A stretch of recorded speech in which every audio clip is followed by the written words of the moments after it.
ಕ್ರಿಸ್ತನಲ್ಲಿ ಪ್ರಿಯರಾದ ಕರ್ನಾಟಕದ ದೇವರ ಮಕ್ಕಳೇ, ಎಲ್ಲರಿಗೂ ಯೇಸು ಕ್ರಿಸ್ತನ ನಾಮದಲ್ಲಿ ನನ್ನ ಪ್ರೀತಿಯ ವಂದನೆ. ಈ ಶುಭ ದಿನದಂದು ದೇವರ ವಾಕ್ಯವನ್ನು ಯೂಟ್ಯೂಬ್ ಚಾನಲಲ್ಲಿ ಮಾತನಾಡಲು ದೇವರು ಕೊಟ್ಟಂತ ಈ ಮಹಾಭಾಗ್ಯಕ್ಕಾಗಿ ಆತನಿಗೆ ಕೃತಜ್ಞತೆಯನ್ನು ಸಲ್ಲಿಸುತ್ತಾ, ಯೂಟ್ಯೂಬ್ ಚಾನಲ್ನಲ್ಲಿ ಜನವರಿ ತಿಂಗಳನ್ನು ವಿಡಿಯೋ ಹಾಕಕ್ಕೆ ಆಗಲಿಲ್ಲ. ಅನೇಕ ಸ್ಥಳಕ್ಕೆ ಹೋಗಬೇಕಾಗಿತ್ತು. ಅದಕ್ಕೆ ಕಾರಣವಾಗಿ ಯೂಟ್ಯೂಬ್ ಅಲ್ಲಿ ಹಾಕಕ್ಕಾಗಲಿಲ್ಲ. ಆದರೆ ನೀವೆಲ್ಲರೂ ಆಶೀರ್ವಾದವನ್ನು ಹೊಂದಿದ್ದೀರಾ ಎಂಬುದಾಗಿ ನಂಬ್ತಾ ಇದ್ದೀನಿ. ಇವತ್ತು ನಾವು ದೇವರ ಮನೆಯ ಕುರಿತಾಗಿ ಚಿಂತಿಸೋಕೆ ಹೋಗ್ತಾ ಇದ್ದೀವಿ. ನಮಗೆಲ್ಲರಿಗೂ ನಮ್ಮ ಮನೆ ಅಂದರೆ ತುಂಬಾ ಇಷ್ಟ. ನಾವು ಎಷ್ಟೇ ದೂರ ಹೋದ್ರೇನು, ಎಷ್ಟೇ ಸ್ಥಳಗಳನ್ನು ನೋಡಿದ್ರೇನು, ಎಷ್ಟೇ ಜಾಗಗಳನ್ನು ಕಂಡು ಅದರ ಸುಂದರವನ್ನು, ಸೌಮ್ಯವನ್ನು, ಅದರ ಸಮಾಧಾನವನ್ನೆಲ್ಲ ಅನುಭವಿಸುತ್ತಾ ಬಂದರೇನು, ಯಾತ್ರೆ ಪ್ರಾರಂಭಿಸಿ ಯಾತ್ರೆ ಮುಗಿಸುವ ಸಮಯದಲ್ಲಿ ಪ್ರಾರಂಭಿಸಿದಂತ ಮನೆಯನ್ನೇ ನಾವು ಹುಡುಕಿ ಬರೋದು. ಎಷ್ಟೇ ದೂರ ಹೋದ್ರೇನು ನಮಗೊಂದು ಮನೆ ಇದೆ, ನಾನು ವಾಸ ಮಾಡೋಕ್ಕೊಂದು ಸ್ಥಳವಿದೆ ಎಂಬ ಒಂದು ಚಿಂತೆ ಇರೋದ್ರಿಂದನೇ ನಾವು ಪ್ರಾರಂಭಿಸೋದು, ಮುಗಿಸೋದು, ವಾಪಸ್ ಬರೋದು. ಅದು ನಮ್ಮ ಮನೆಯಾಗಿದೆ. ನಾವು ಇವತ್ತಿನ ಲೋಕದಲ್ಲಿ ನೋಡುವಾಗ ಮನೆಗಳೆಲ್ಲ ಒಂದೊಂದು ರೀತಿಯಲ್ಲಿ ಆಗ್ಬಿಟ್ಟಿದೆ. ಮೈಕ್ರೋ ಫ್ಯಾಮಿಲಿ ಆಗಿದೆ. ಬರೀ ಒಂದು ಹುಡುಗಿ ಒಂದು ಹುಡುಗ ಜೀವಿಸುವಂತ ಮನೆ ಆಗಿದೆ. ಹಳೆ ಕಾಲಗಳಲ್ಲಿ ನೋಡುವಾಗ ಸಂಪೂರ್ಣವಾಗಿ ಕುಟುಂಬವೆಲ್ಲ ಜೊತೆಗಿರುವಂತ ಸನ್ನಿವೇಶಗಳೆಲ್ಲ ನಾವು ನೋಡಿದ್ದೇವೆ. ಆದರೆ ಇವತ್ತು ನಾನು ನಿಮ್ಮ ಹತ್ರ ಮಾತನಾಡೋದಕ್ಕೆ ಬಯಸುವುದು ಒಂದು ಮನೆಯ ಕುರಿತಾಗಿ. ಆ ಮನೆಯಲ್ಲಿ ದೇವರ ಕೃಪೆ, ದೇವರ ಪ್ರೀತಿ, ದೇವರ ಸಂರಕ್ಷಣೆ, ದೇವರ ಆಶೀರ್ವಾದ, ದೇವರು ತನ್ನ ಪ್ರೀತಿಯನ್ನು ಪ್ರಕಟಿಸುವಂತ ಮನೆ. ಆತನ ಮನೆಗೆ ಇವತ್ತು ನನ್ನನ್ನು ನಿಮ್ಮನ್ನು ದೇವರು ಆಹ್ವಾನಿಸುವವನಾಗಿದ್ದಾನೆ. ಯೇಸು ಕ್ರಿಸ್ತನನ್ನು ತಿಳಿಯದಂತ ನಿಮಗೆ ಆತನ ಮನೆಗೆ ಬನ್ನಿ ಎಂಬುದಾಗಿ ಕರೆಯುವಂತ ಒಂದು ಸನ್ನಿವೇಶವನ್ನು ದೇವರು ಒದಗಿಸಿಕೊಡುವವನಾಗಿದ್ದಾನೆ.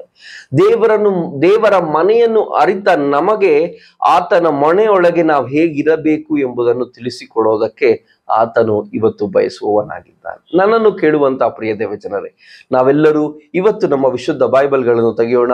ಲೂಕನು ಬರೆದ ಸುವಾರ್ತೆ ಅದರ 15ನೇ ಅಧ್ಯಾಯದ 17ನೇ ವಾಕ್ಯ ಹೀಗೆ ಬರೆಯಲ್ಪಟ್ಟಿದೆ. ಆಗ ಅವನಿಗೆ ತಾನು ಮಾಡಿದ ಬುದ್ಧಿಹೀನ ಕಾರ್ಯವು ಅರಿವಾಯಿತು. ಅವನು ತನ್ನೊಳಗೆ, ನಾನು ತಂದೆಯ ಬಳಿಯಲ್ಲಿರುವ ಸೇವಕರಿಗೆ ಬೇಕಾದಷ್ಟು ಆಹಾರವಿದೆ, ನಾನಾದರೂ ಇಲ್ಲಿ ಊಟವಿಲ್ಲದೆ ಸಾಯುತ್ತಿದ್ದೇನೆ ಎಂಬುದಾಗಿ ಹೇಳಿದ. ಈ ಒಂದು ಸಾಮ್ಯ ನಮಗೆಲ್ಲರಿಗೂ ಗೊತ್ತು. ಯೆರೂಸಲೇಮಲ್ಲಿ ಒಂದು ತಂದೆಗೆ 2 ಗಂಡು ಮಕ್ಕಳು. ಆ 2 ಗಂಡು ಮಕ್ಕಳಲ್ಲಿ ಚಿಕ್ಕವನಾದ ಮಗನು ತಂದೆಯ ಬಳಿಯಲ್ಲಿ ಬಂದು, ನನಗಿರುವಂತ ಆಸ್ತಿಯನ್ನೆಲ್ಲ ನನಗೆ ಕೊಡು ಎಂಬುದಾಗಿ, ತಂದೆಗಿರುವ ಆಸ್ತಿಗಳನ್ನೆಲ್ಲ ವಿಭಾಗಿಸಿ ನನಗೆ ಕೊಡು ಎಂಬುದಾಗಿ ಕೇಳುವಂತ ಒಂದು ಸನ್ನಿವೇಶ.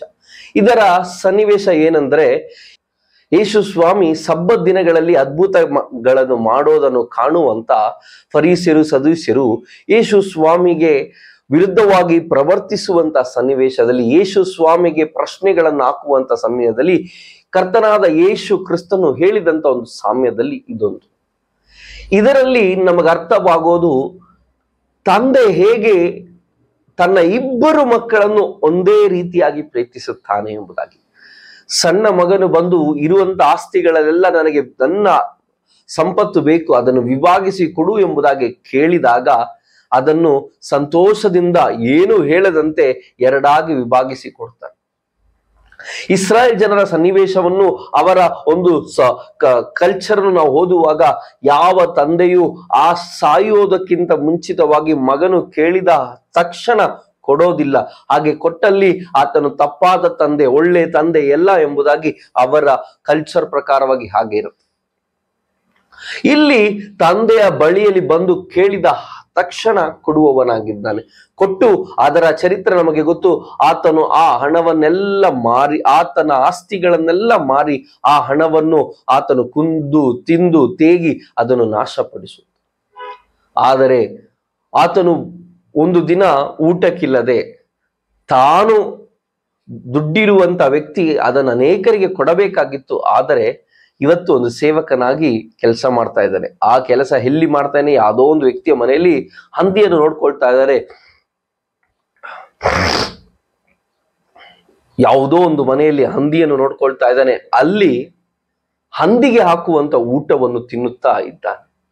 ಆ ಕ್ಷಣದಲ್ಲಿ ತಂದೆಯ ಮನೆ ಜ್ಞಾಪಕವಾಯಿತು. ತಂದೆ ಹೇಗೆ ತನ್ನ ಸೇವಕರನ್ನು ನೋಡ್ಕೊಳ್ತಾರೆ ಎಂಬ ಚಿಂತೆ ಮಗನಿಗುಂಟಾಯಿತು.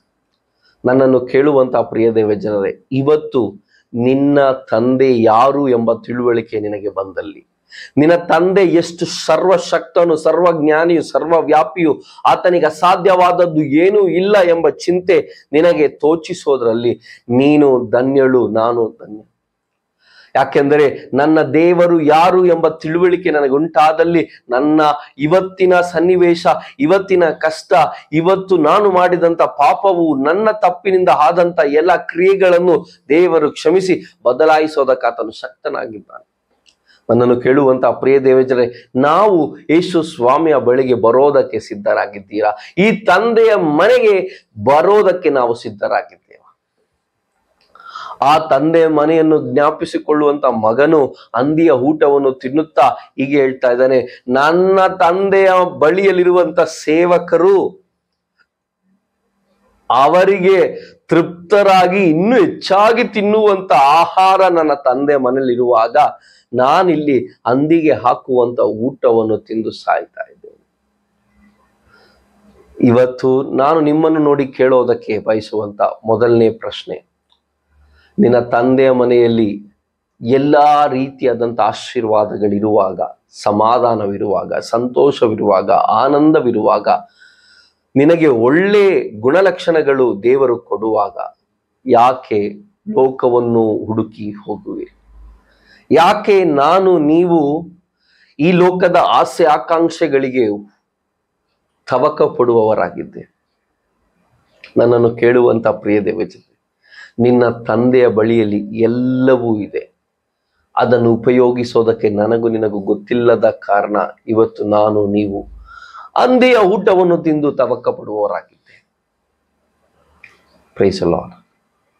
ನಾವು ಹಂದಿಯ ಊಟವನ್ನು ತಿನ್ನೋದಕ್ಕೆಲ್ಲ ಕರೆಯಲ್ಪಟ್ಟದ್ದು ದೇವರ ಮನ್ನವನ್ನು ತಿಂದು ಬೆಳೆಯೋದಕ್ಕೆ. ದೇವರ ಇವತ್ತು ನಿಮಗೆ ನಾನು ಇಡುವಂತ ಚಿಂತೆ, ದೇವರ ಮನೆಯಲ್ಲಿ ಎಲ್ಲವೂ ಇರುವಾಗ ಯಾಕೆ ನೀವು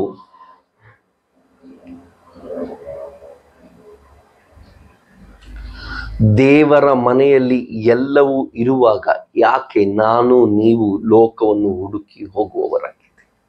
ಯಾಕೆ ಈ ಲೋಕದ ಆಸೆ ಆಕಾಂಕ್ಷೆಗಳು ನಮ್ಮನ್ನು ಅದು ತಿಂದು ತೇಗಲು ಹುಡುಕ್ತಾ ಬರ್ತಾ ಇದೆ?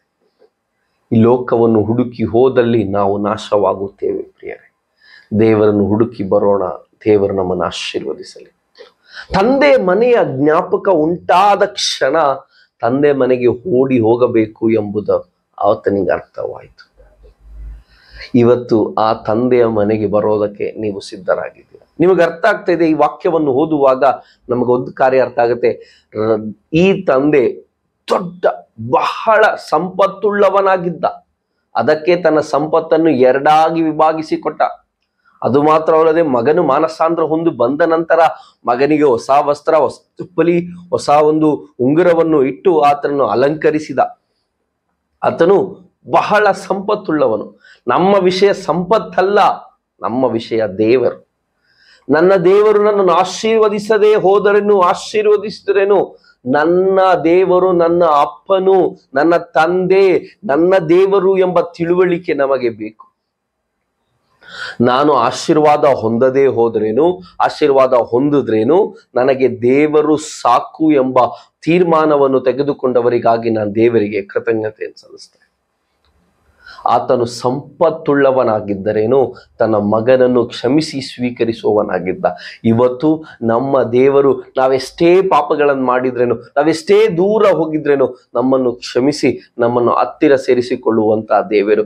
ಆತನು ದಹಿಸುವ ಅಗ್ನಿ ಹೌದು, ಆದರೆ ನಮ್ಮನ್ನು ಕ್ಷಮಿಸುವ ಅಗ್ನಿಯೂ ಆತನೇ, ನಮ್ಮನ್ನು ಶುದ್ಧೀಕರಿಸುವ ಅಗ್ನಿಯೂ ಆತನೇ, ನಮ್ಮನ್ನು ಹೊಸದಾಗಿ ಮಾಡುವಂತ ಅಗ್ನಿಯೂ ಆಗ್ತಾನೆ. ನಮ್ಮಲ್ಲಿರುವಂತ ಕೊಳಕನ್ನು, ಕೆಟ್ಟದ್ದನ್ನು ಸುಟ್ಟಾಕಿ ನಮ್ಮಲ್ಲಿ ಹೊಸದನ್ನು ಸೃಷ್ಟಿ ಮಾಡುವ ಆತನು ಅಲ್ಲೆಲ್ಲ. ಆ ದೇವರ ಬಳಿಯಲ್ಲಿ ಆತನು ಮಹಾ ಪ್ರೀತಿಯುಳ್ಳ. ಆತನ ಪ್ರೀತಿಗೆ ಯಾವ ಮಿತಿಗಳೇ ಇಲ್ಲ.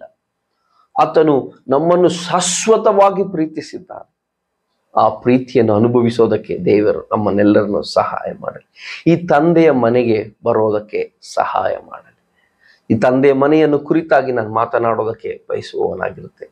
ಈ ಚಾನೆಲ್ ಸಬ್ಸ್ಕ್ರೈಬ್ ಮಾಡಿ. ದೇವರು ನಿಮ್ಮನ್ನು ಆಶೀರ್ವದಿಸಲಿ. ಈ ವಿಡಿಯೋ ನಿಮಗೆ ಆಶೀರ್ವಾದವಾದಲ್ಲಿ ಅನೇಕರಿಗೆ ಸಾರಿ ದೇವರು ನಿಮ್ಮನ್ನು ಆಶೀರ್ವಾದ ಮಾಡಿ. Thank you. God bless you. ಪರಿಶುದ್ಧನಾದ ದೇವರೇ, ಈ ಒಳ್ಳೆಯ ಸಮಯಕ್ಕಾಗಿ ಸ್ತೋತ್ರ. ಈ ವಿಡಿಯೋವನ್ನು ನೋಡುವಂತ ಪ್ರತಿಯೊಂದು ಜನರನ್ನು ಆಶೀರ್ವದಿಸು. ಅವರು ತಂದೆಯ ಮನೆಯನ್ನು ಅರಿತು ತಂದೆಯ ಬಳಿಯಲ್ಲಿ ಬಂದು ಆತನ ಪ್ರೀತಿಯನ್ನು, ಆಶೀರ್ವಾದವನ್ನು, ಕೃಪೆಯನ್ನು ಅನುಭವಿಸೋದಕ್ಕೆ ದೇವರು ಸಹಾಯ ಮಾಡಿ. ಈ ವಿಡಿಯೋ ನೋಡುವಂತ ಒಬ್ಬೊಬ್ಬರನ್ನು ಆಶೀರ್ವದಿಸಿ. ಪ್ರಾರ್ಥನೆ ಕೇಳಿದ್ದಕ್ಕಾಗಿ ಸ್ತೋತ್ರ, ಯೇಸುವಿನ ನಾಮದಲ್ಲಿ ತಂದೆ. Amen. God bless you all. Thank you.